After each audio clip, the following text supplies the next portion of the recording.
श्रेष्ठ समय के लिए बुरे समय से लड़ना पड़ता है। इसलिए बुरा समय आने पर व्यक्ति को कभी भी धैर्य नहीं खोना चाहिए। श्रीमद् भगवद गीता में लिखा है कि केवल डरपोक और कमज़ोर लोग ही इन चीज़ों को भाग्य पर छोड़ देते हैं, लेकिन जो मजबूत और खुद पर भरोसा करने वाला होता है वो कभी भी नियत या भाग्य पर निर्भय नहीं रहता। हाथ पर हाथ रखकर सही समय की प्रतीक्षा करना मूर्खता है। सही समय तभी आएगा जब आप उसे बनाने के लिए प्रयत्न करेंगे। कभी भी जीवन में आने वाली मुश्किलों से घबराना नहीं चाहिए। मुश्किलें केवल बेहतरीन लोगों के हिस्से में आती है, क्योंकि वही लोग उसे बेहतरीन तरीके से आजमा देने की ताकत रखते हैं। तो दोस्तों, इन बातों को समझने के लिए हमें एक छोटी सी कहानी के माध्यम से हमें समझना होगा।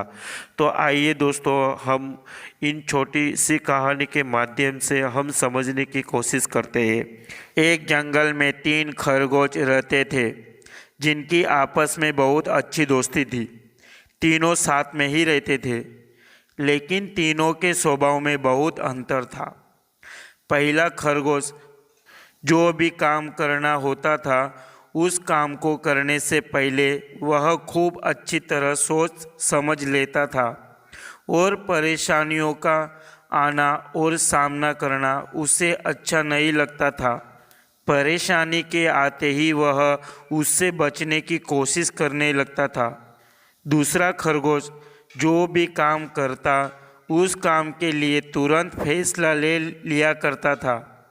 यदि उसके पास कोई भी परेशानी आती थी तो वह उस परेशानी से बचने का तुरंत उपाय खोज लेता था।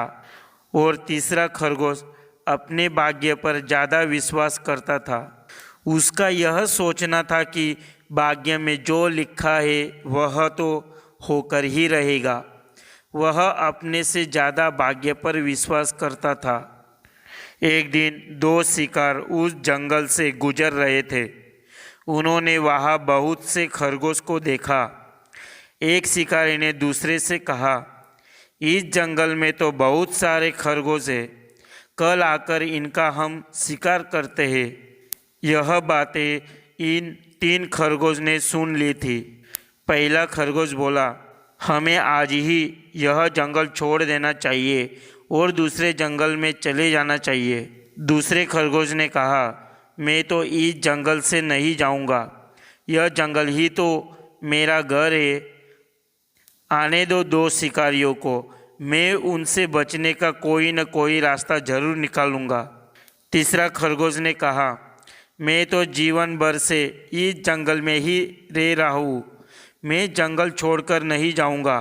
आने दो शिकारी को, होगा वही जो भाग्य में लिखा है। पहले खरगोश ने कोई परेशानी मोल नहीं ली और उसी दिन दूसरे जंगल में चला गया। और अगले ही दिन शिकारी जंगल में आए तो सब शिकारियों की नज़र दूसरे खरगोश पर पड़ी। तभी दूसरा खरगोश समझ गया कि ये मेरा शिकार करेंगे। उस खरगोश ने ऐसे नाटक किया कि जैसे वह पहले से ही मरा हुआ है। शिकारी ने उसे मरा हुआ देखकर दूसरे से कहा, अरे यह खरगोश तो पहले से ही मरा हुआ है, यह हमारा कुछ काम का नहीं है, हमें किसी दूसरे खरगोश की खोज करनी चाहिए। इस प्रकार अपने तुरंत लिए गए निर्णय से दूसरा खरगोश बच गया। अब शिकारियों की नज़र तीसरे खरगोश पर पड़ी। तीसरा खरगोश दूर झाड़ियों में बैठा था। शिकारियों की देखकर वह भागने लगा। तभी एक शिकारी ने अपने तीर कमान से एक तीर तीसरे खरगोश पर चला दिया, जो सीधे जाकर खरगोश के लगा और वह मर गया।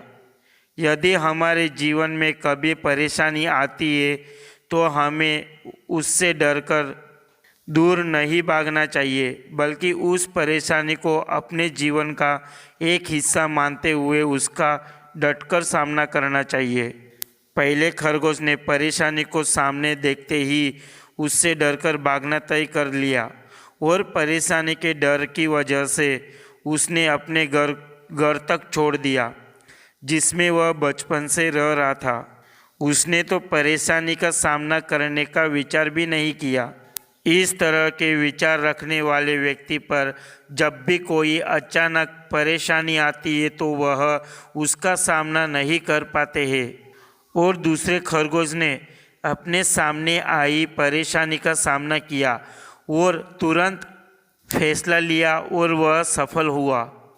दूसरे खरगोश को यह विश्वास भी था कि यदि परेशानी आई है तो वह उससे बचने का कोई न कोई उपाय जरूर खोज लेगा, लेकिन परेशानी से दूर नहीं भागेगा और न ही अपना घर छोड़ेगा। आजकल की लाइफ बहुत फास्ट हो गई है। इस भागदौड़ भरी जिंदगी में बहुत से निर्णय तुरंत लेने होते हैं। दूसरे खरगोश ने भी परिस्थिति के अनुसार तुरंत निर्णय ले लिया और शिकारियों का शिकार होने से बच गया।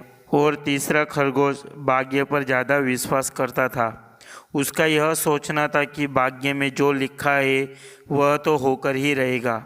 वह तो अपने से ज़्यादा अपने भाग्य पर विश्वास करता था। परेशानी आने पर व्यक्ति को भाग्य के सहारे नहीं बैठना चाहिए, बल्कि खुद पर विश्वास रखकर परेशानी का सामना करना चाहिए। ऐसा नहीं कि परेशानी हमारे ही जीवन में आती है, वह तो हर उस व्यक्ति के जीवन में आती है जिसने जन्म लिया है। लेकिन जो इन परेशानियों का सामना कर लेता है वही विजेता कहलाता है। तीसरे खरगोश ने केवल अपने भाग्य पर भरोसा किया और अपने परेशानी का सामना करने का कोई भी विचार नहीं किया और आखिर में वह शिकारियों के द्वारा मारा गया। दोस्तों, यह मोटिवेशनल कहानी आपको भी पसंद आई होगी तो वीडियो को लाइक कर देना और चैनल को अभी तक सब्सक्राइब नहीं किया होगा तो सब्सक्राइब कर देना। और हाँ, आपका कीमती टाइम निकालकर मेरे वीडियो को देखने के लिए बहुत बहुत दिल से धन्यवाद। तो हम आगे ही ऐसे ही मोटिवेशनल कहानियों के साथ हम मिलते रहेंगे। ऐसी कहानी सुनने के लिए दोस्तों मेरे चैनल को आपको सब्सक्राइब जरूर करना होगा। आगे ही हम ऐसे ही मोटिवेशनल कहानी लाते रहेंगे। जो हमारे जीवन में समस्या आती है, जितनी भी समस्या आती है उसे कैसे फेस किया जाए, हम ऐसे ही मोटिवेशनल कहानी के साथ समझने की कोशिश करेंगे।